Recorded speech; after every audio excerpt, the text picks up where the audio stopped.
Hello, my name is Rory O'Connor and I am President of the International Association for Suicide Prevention.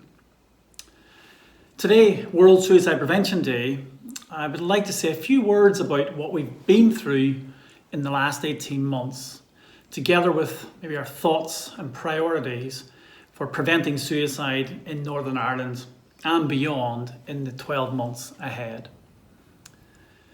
The last 18 months since March 2020 have been nothing short of remarkable in that the changes that we've had to adjust to have been so unpredictable.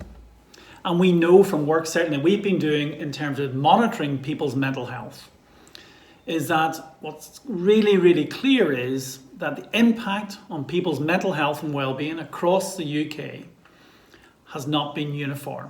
Many people, thankfully, have been able to navigate the challenges of COVID-19 and the associated restrictions. But from the work that we've been doing, we know for certain that certain particular groups of people have been particularly adversely affected. So young people, we know their mental health and well-being has been more affected. Women, their mental health and well-being has been affected, as well as two other groups worth highlighting. Individuals with pre-existing mental health problems and those from more socially disadvantaged backgrounds. For our data, in those early phases of the pandemic in particular, there were increased rates of suicidal thoughts. There were higher than expected symptoms of depression and anxiety. So it's really important that we hone in, protect and support those who are particularly vulnerable. Now, the reassuring news, though, has been that with regard to the suicide rates certainly for high-income countries did not increase in the way that people like me were concerned. So that's reassuring, and that's in part to do with the national and international measures and supports put in place, such as furlough in the UK, and then other measures that the government's introduced.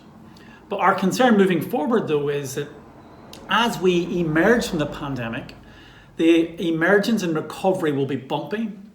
The individuals who were previously vulnerable are still vulnerable. And we know that the inequalities, the health, mental health, physical health inequalities that existed before the pandemic have become more entrenched. So as we think about priorities moving forward over the next 12 months, thinking about the theme, the triennial theme now for World Suicide Prevention Day, is creating hope through action.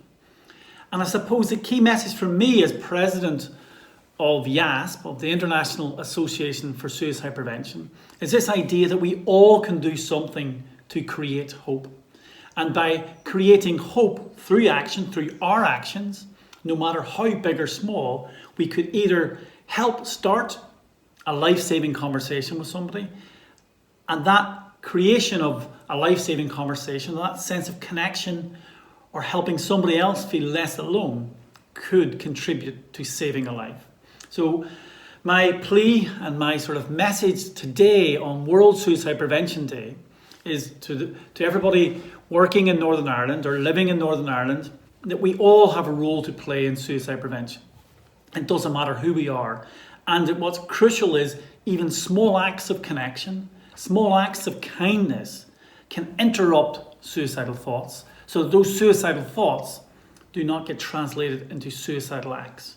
And so we can create a world which is more compassionate and more connected and more supportive, especially as we navigate this new world we live in. We all can be doing our bit to preventing suicide. Thank you.